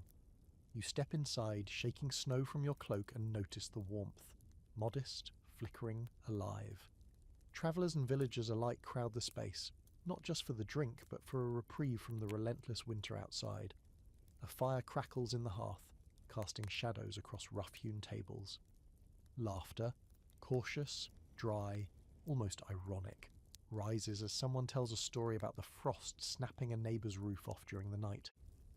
For a brief moment, the cold feels secondary, a background character rather than the main antagonist of life. You grab a mug of warm ale, the liquid slightly cloudy from the yeast, and spices added to stretch it farther. It's barely more than a comfort, but it fills the belly and tempers the chill creeping along your bones. Around you, villagers play dice, swap gossip, and occasionally argue over the last piece of bread someone thought they reserved. Outside, the wind rages, and the snow piles against windows in unnatural drifts, but inside, for a fleeting hour or two, you feel human again. The tavern also functions as a hub for news. Merchants speak of roads blocked by snow and ice, of failed shipments, of livestock lost to frostbite. Travellers warn of avalanches in the mountains, frozen rivers swallowing horses, and towns running low on firewood. Even the local priest stops by, carrying a lantern and offering quiet words about endurance, prayer, and patience. You sip the ale, listen, and let the stories seep into your understanding of the wider world. Medieval winters are not just local inconveniences. They ripple across continents, changing trade, population movement, and daily life in ways subtle and catastrophic. Here's your quirky fact. Some taverns in Northern Europe during particularly harsh winters would brew flavoured snow ale, mixing melted snow with beer, herbs, and whatever spices could be found. It was warming, slightly intoxicating, and probably just a touch disgusting. People drank it anyway, claiming it helped stave off frostbite and despair simultaneously. You grimace imagining the taste, but survival often involves embracing small absurdities. The social dimension of tavern life is also fascinating. Scholars debate whether these spaces acted as informal centres of community resilience. On one hand, people shared resources, exchanged information, and maintained morale. On the other, such gatherings could also accelerate the spread of disease, as plagues often did in winter when people crowded indoors. You notice that while laughter abounds, caution and wariness thread through every gesture. Warmth is a gift, fleeting and precious, not to be taken lightly. Outside, the winter continues its relentless march. You glance toward the horizon where the sun barely rises, a pale disk fighting through grey clouds. The snow makes everything uniform. Fields, roads, buildings, blurring distinctions and forcing everyone to move carefully, deliberately. Even travel a few miles can take hours. Frost bites unguarded hands, ice coats roofs and streets, and hidden crevices threaten sudden injury. The tavern offers a reprieve, yes, but only temporarily. Eventually you must return to the outside world, where survival depends on planning, adaptability, and sheer stubborn endurance. You watch a group of children outside tossing snowballs at one another, laughing despite thin clothing and cold feet. For a moment it's almost beautiful, a small rebellion against the season's tyranny. But adults quickly call them inside, aware that hypothermia comes quietly and fatally. You feel a pang of sympathy for the playful innocents, knowing full well how fragile life is in these frozen months. By nightfall, the tavern empties slowly. Travellers leave to continue their journeys, villagers head home to huddled families, and the fire dwindles to glowing embers. You linger just a moment longer, savouring the warmth and companionship.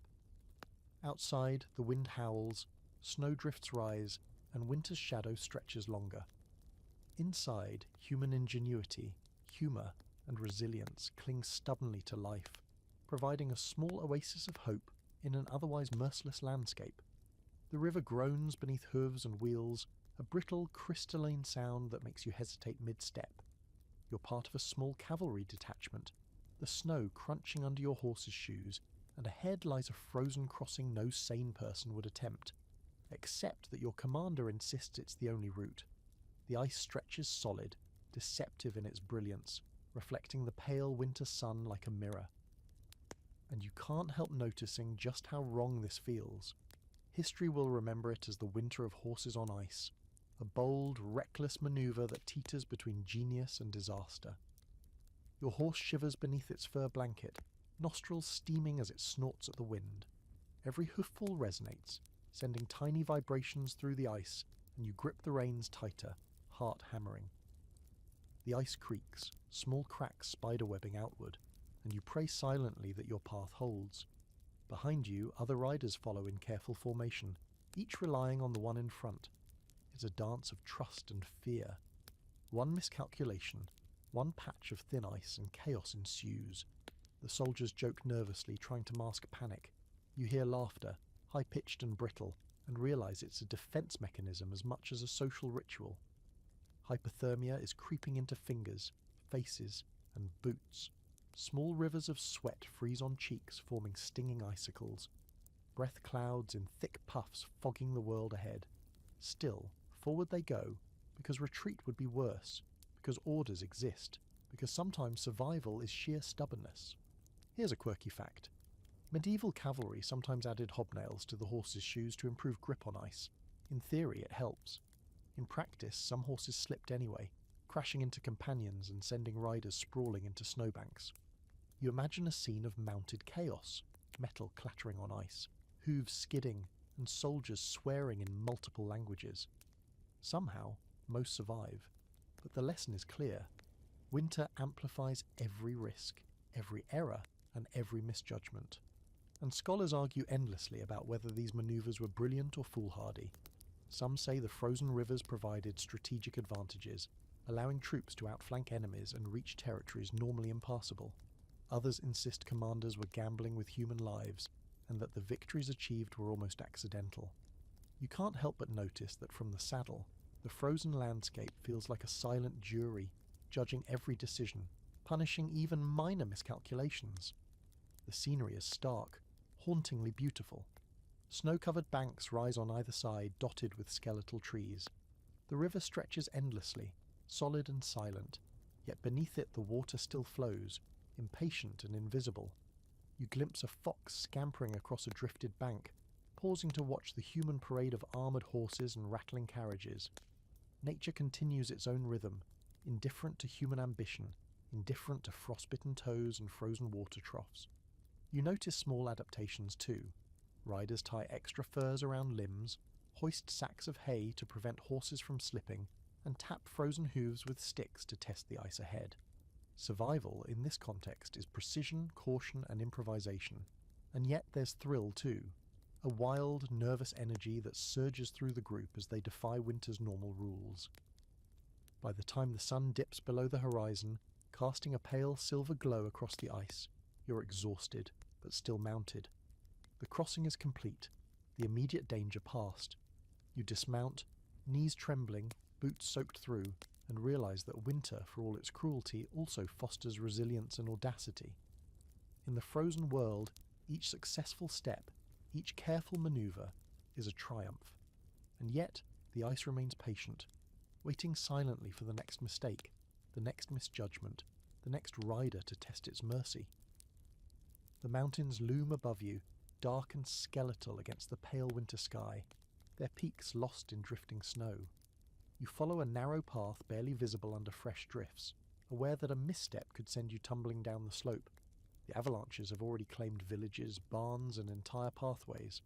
Some communities have vanished entirely, their remnants buried beneath white tombs of ice. It's quiet in a way that's almost alive, the hush of snow broken only by distant cracks as frozen masses shift and settle. A reminder that winter doesn't just freeze life, it can erase it entirely. You step carefully, boots crunching over icy rocks. The air smells sharp, metallic, and faintly of pine resin carried on the wind. Livestock has been moved far from the slopes. Villagers stockpile wood and hay in lower valleys, and shepherds stay alert for the first signs of cracking snow. Even a seemingly small drift can trigger catastrophe. One wrong sound, one sudden shift in temperature, and hundreds of tons of snow can tumble downward in seconds, swallowing everything in its path. Here's a quirky fact. Some alpine villages, desperate to reduce avalanche risk, would intentionally dig channels into steep slopes to control snowflow, or light small controlled fires to destabilize loose snow. It's engineering in extremis, a combination of intuition, trial and error, and sheer luck. The techniques were rudimentary but surprisingly effective, a testament to human ingenuity under pressure. You pause to watch the white expanse above you, noting subtle changes in the snowpack, a shift here, a fissure there. Scholars debate whether medieval peoples truly understood avalanche science, or if survival was mostly instinct and observation. Either way, they adapted quickly. Those who didn't are now part of the frozen landscape, a silent reminder of winter's indifference. You feel a shiver that isn't entirely from the cold. The mountains are alive in ways humans cannot fully command, and the snow holds both beauty and threat in equal measure. Even monasteries weren't safe. In high valleys, isolated religious communities sometimes found themselves buried for weeks, cut off from supplies. Small flocks of sheep became both heating sources and food, their presence crucial for survival. You notice your hands stiffen in the biting wind, realizing that even when indoors, the mountains impose themselves on every action, every breath. Winter in the Alps is absolute. It's a master of the environment, unforgiving and entirely patient. Despite the danger, life persists. Children play in snowdrifts away from avalanche-prone slopes. Farmers carve paths to water sources. Small fires burn in stone hearths, their smoke curling upward into grey skies. The rhythm of survival, gathering, rationing, monitoring, is slow, deliberate and unending. Every action has consequences. Every inaction is potentially fatal. It's a discipline born of necessity, honed over generations. You glimpse the distant sound of bells, warning of a storm or movement in the snow. The villagers respond immediately, digging trenches, shoring up paths, moving livestock, and alerting neighbouring communities. Winter demands vigilance, and human ingenuity rises to meet it, but only just. The balance is delicate. The margin for error is tiny. By nightfall, the mountains settle into a silent, suffocating quiet. Fires glow in isolated homes and barns, but the slopes above continue to groan, whispering of potential disaster. You huddle in your shelter, listening to the wind whistle through gaps in the stone, aware that tomorrow the mountains and snow will still be there, testing endurance, patience, and courage. Survival is not guaranteed. It is fought for, every frozen day. You clank through the snow in armour that weighs more than your resolve, the cold metal pressing into your shoulders, numbing your limbs. The battlefield isn't just hostile because of enemies, it's hostile because of winter itself. Snow blankets the earth in deceptive uniformity. Mud has frozen into jagged ridges. Rivers you thought you could ford are frozen slick sheets of ice. This is winter warfare, and it's far less glamorous than any song or tale would suggest. Armour rattles, boots slip, swords frost over. Even the strongest knight can succumb to cold before reaching the enemy. You notice frost forming on eyelashes and hair, and realise that every breath is visible, every movement amplified by the quiet crunch of snow. Horses stamp impatient, their breath steaming, hooves slipping. Supplies are frozen solid, rations brittle and meagre. Commanders bark orders, but winter dulls comprehension. Soldiers misstep, fall, and curse the frost more than their enemies. In a way, nature has become an ally to those on defence, a cruel partner that favours patience and punishes impatience. Here's a quirky fact. During one winter campaign, soldiers reportedly coated their swords with animal fat to prevent rust from damp, frozen conditions. It worked to a degree, though you can imagine the smell, the stickiness, and the awkward handling when combat begins. It's small, clever adaptations like this that sometimes determine whether a campaign succeeds or fails, and whether men live or die. Scholars debate how winter shaped military strategy in medieval Europe. Some argue commanders deliberately timed attacks to exploit frozen terrain, crossing rivers and marshes that would normally slow armies. Others insist it was sheer desperation, forcing armies into perilous winter maneuvers they might have avoided in fair weather. Either way, winter is not passive. It's an active participant, influencing decisions, morale, and even survival. You trudge through snowdrifts, each step exhausting, every inch of armour chilling your core. Soldiers grumble about frostbite, about food, about the delay in battle, but they keep moving, because stopping means succumbing to the cold. Horses neigh softly, snorting frost into the air, their panic reflected in human anxiety. Every misstep risks injury. Every frozen river crossing carries the possibility of disaster. It's less a test of skill than endurance, and endurance is running thin. Winter changes everything, including logistics. Supply lines freeze or collapse. Food rots in cold and damp despite frost.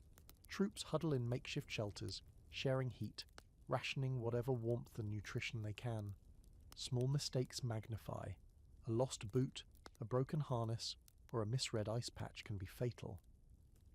The battlefield itself is as much a challenge as the opposing force. At night you huddle with comrades in frozen trenches or icy barns. The snow continues to fall outside, muffling sounds, cloaking movements, and making everything eerily silent. Conversation is low, cautious. Exhaustion is universal. You notice a strange beauty in the pale glow of moonlight over the frozen fields, but its beauty tempered with fear. Even the stars seem distant, indifferent to the human struggle below. By dawn the army is battered but alive. Some horses are lost.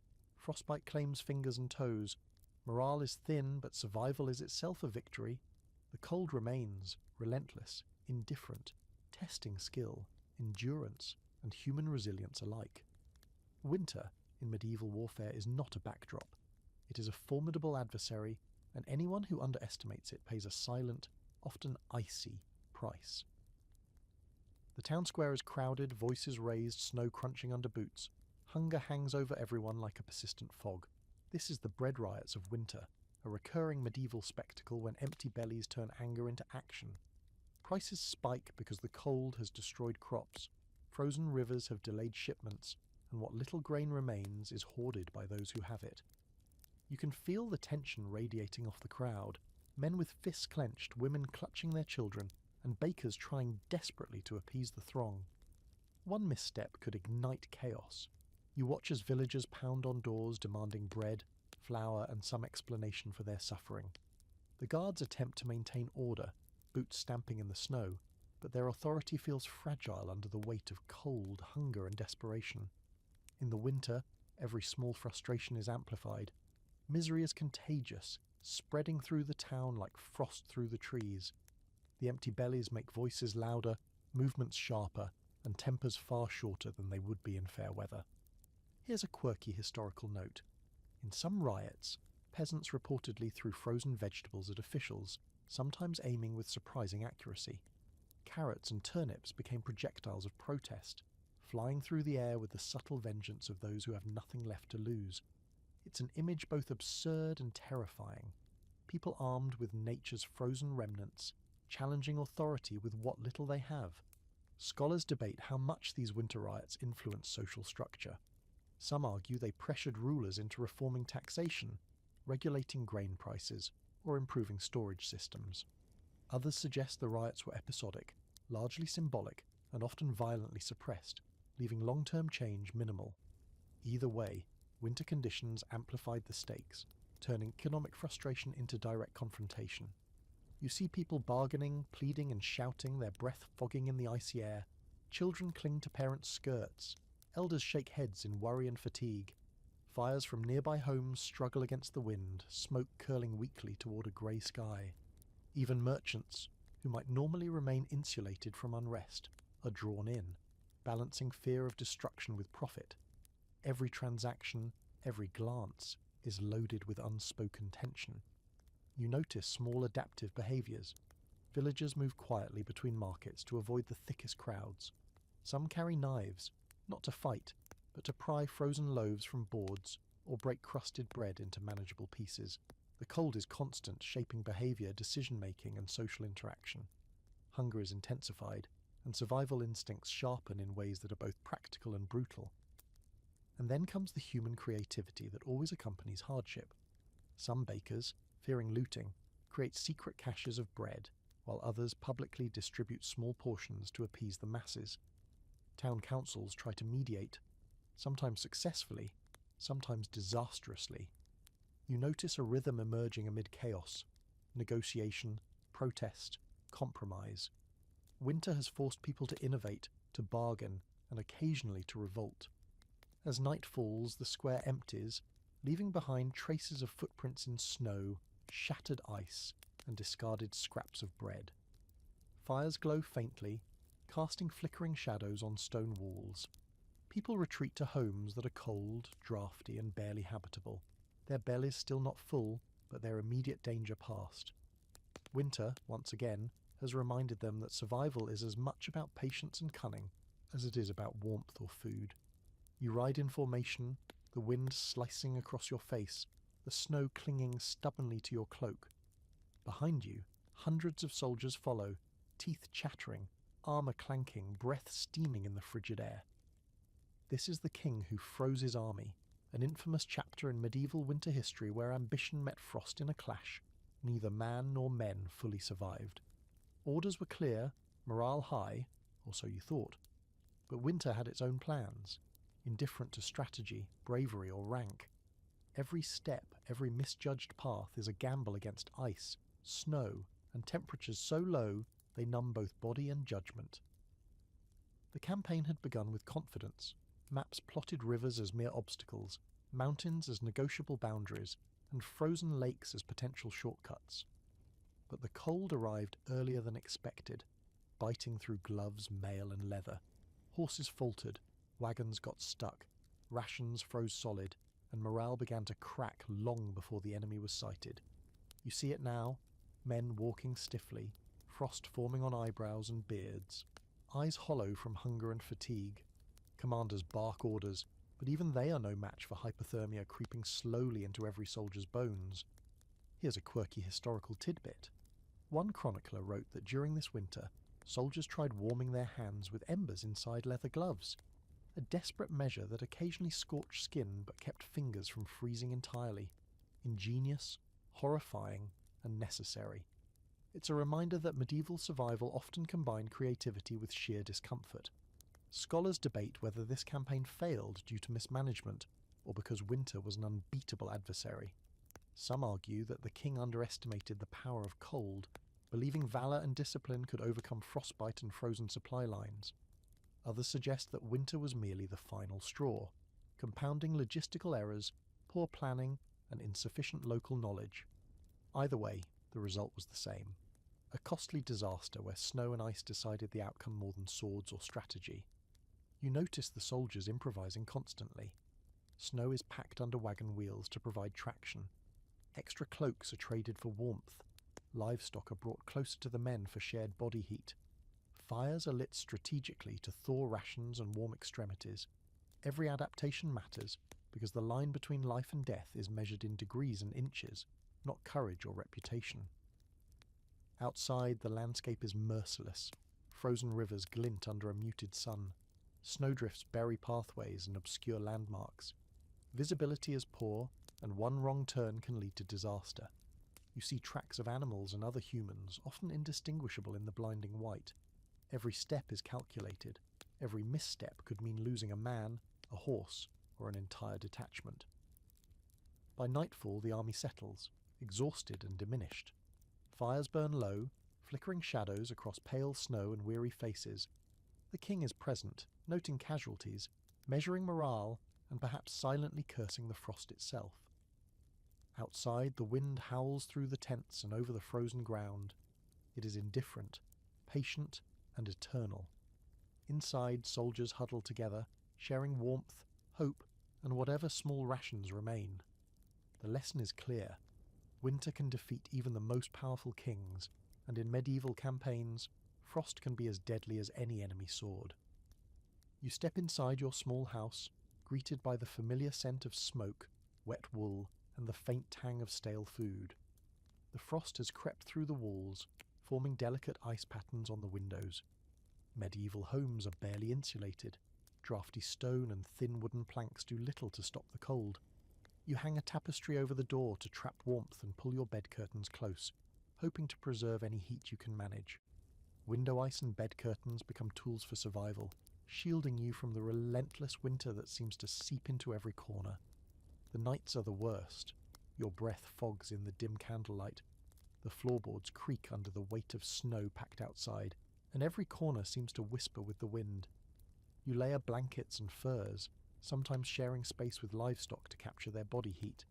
Even small rooms feel vast and icy when the temperature drops below freezing for days on end. You try to sleep, but the cold steals comfort, and you shiver through the night, aware that your body's warmth is a fragile commodity. Here's a quirky fact. In some medieval homes, people would hang boughs of evergreens inside to provide insulation, mask drafts, and perhaps even ward off evil spirits. It was practical, decorative, and, in the biting cold, a minor psychological boost. The scent of pine mingled with smoke, offering a small illusion of warmth and cheer in a world dominated by frost. Scholars debate how much indoor adaptations like this actually improve survival rates. Some argue that layering, insulation with textiles, and animal companionship significantly mitigated hypothermia and illness. Others contend that the effectiveness was minimal, with mortality still high among the poor and elderly. Either way, these small acts demonstrate the ingenuity and resourcefulness people relied upon when nature refused mercy. You move around your home carefully, tending the fire. Coal and wood are precious. You rearrange furs, stack blankets, and ensure animals are near enough to provide supplemental warmth. Water has to be melted over the fire as the well is frozen. You sip a lukewarm drink, tasting more hope than flavour. Outside, the wind rattles loose shutters, rattling against your resolve and reminding you that the world beyond your walls is harsh and unyielding. The frost on the windows creates natural patterns, almost artistic in their symmetry. You trace them with a finger, marvelling at the tiny beauty that exists even amid hardship. It's a small distraction from the unrelenting cold outside, and a reminder that life continues to assert itself in subtle ways, even in the harshest conditions. Night deepens, and the room grows quieter. Snow drifts press against the house, hiding familiar pathways and making navigation outside treacherous. You huddle under the thickest blankets you own, feeling the shared warmth of your household. Every shiver, every small act, stacking firewood, tucking in blankets, keeping the hearth alive, is a measure of survival. And even as the frost creeps inside, you find a kind of fragile security in these routines, knowing that indoors, at least, there is a temporary shield against the relentless world beyond. By the end of night, sleep finally arrives, shallow and interrupted, but enough to prepare for another day. The cold persists, but so does life, stubbornly and quietly, in the small, heated refuge you've created. It's not comfort, it's survival, and in medieval winters, survival is victory. The church bells toll awkwardly, their metal cracked and brittle from the winter's relentless cold. You step inside the stone sanctuary, the warmth of the fire barely reaching your frozen hands. Outside, snow blankets the town, drifting over rooftops, streets and fields, but inside the air is heavy with incense and the muffled murmurs of prayer. This is when the bells froze mid-chime, a striking reminder that even sacred tools were not immune to the cruelty of medieval winters. The sound, stuttering and hollow, echoes eerily through the nave, adding an almost surreal quality to the otherwise familiar ritual. You watch as the clergy move carefully, their robes weighed down with frost and ice, candles flickering as the draughts try to snuff them out. Parishioners huddle together, sharing body heat, keeping children close. Even the priest struggles to hold a missal, fingers numb and stiff. Services are shorter, simpler, and more solemn than usual, reflecting both the season's hardships and the creeping fatigue that grips the community. The frozen bells serve as a metaphor for the year itself, partially functional, strained under pressure, but still striving to fulfill their purpose. Here's a quirky historical note. Some churches reportedly hung chains of iron from bell towers to help stabilize the frozen bells, while others would strike them only gently to avoid shattering the metal. These improvised solutions were a mix of superstition, practical necessity, and trial and error ingenuity. You can almost imagine the clumsy, cautious strikes echoing across snow-laden villages, sound muffled and distorted by frost, adding an unintentional rhythm to the winter's silence. Scholars debate whether these frozen bells were isolated incidents or widespread phenomena during the coldest periods of the Little Ice Age.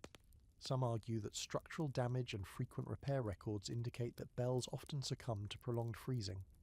Others believe that climate records, combined with anecdotal accounts, suggest these events were rare and noteworthy precisely because they were unusual.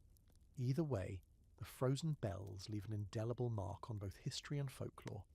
Outside, the village is quiet, save for the occasional scraping of snow from roofs or the distant cry of a bird struggling against the wind. People hurry from home to home, eyes down, hands tucked, mindful of slipping on icy cobblestones. Livestock stamp in barns, a low rumble of anxious breath rising to meet the wind. Even for the clergy, every task becomes a small calculation. How much warmth to sacrifice to maintain ritual? How long to leave doors open? Which paths to clear first? Every action carries weight in a season where one misstep could be deadly.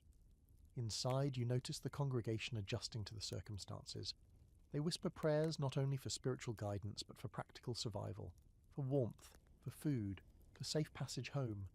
Candlelight casts long, shifting shadows, highlighting the frost creeping along window panes. It's a quiet, reflective adaptation to winter's uncompromising presence, a mixture of faith, ingenuity, and grim acceptance. By evening, the bells no longer ring fully, their stuttered chimes replaced by the murmur of candles and whispered prayers. You leave the church, boots crunching on snow, aware that winter will continue to challenge every aspect of life, from sacred rituals to daily survival. And yet, in these frozen moments, communities endure, adapt, and find ways to function despite the harshness pressing in from every side. The world is cold, unyielding, but human resilience persists, subtle and stubborn, like the faint glow of a candle in a long dark night. The world feels suspended in white, as if the snow itself has paused time. You trudge through deep drifts, each step heavier than the last, boots sinking, cloak weighed down by ice and wind. Around you, the villages, rivers, forests, and mountains are all coated in unbroken white, a landscape both beautiful and unforgiving. This is a world of snow, the cumulative memory of medieval winters preserved not only in chronicles, but in the bones, folklore, and resilience of those who endured them. Every hill, every frozen stream, every drifted valley holds a story of survival, ingenuity, and quiet suffering. You notice small adaptations that define life in these frozen centuries. Families huddle together in layered furs, livestock are brought indoors to share body heat, and food is rationed with careful precision. Villagers improvise, frozen meat is boiled in inventive ways, fires are strategically placed to maximize warmth, and children learn to navigate slippery roads from the first winter of their lives. The cold has shaped society, dictating where people live, how they travel, and even how they think. It's both a physical and psychological force, moulding behaviour and belief as much as it does the land. Here's your quirky historical note. Some communities reportedly use snow itself as insulation, piling it against walls or over roofs to prevent heat loss inside homes. A simple but effective solution, blending resourcefulness with necessity. You can imagine children playing on these snow walls, unaware that their creative amusement is also a vital contribution to family survival. Scholars debate the lasting influence of these winters on European society. Some argue the repeated cold spells drove innovation in agriculture, architecture, and trade, forcing people to think differently about food storage, building design, and seasonal planning.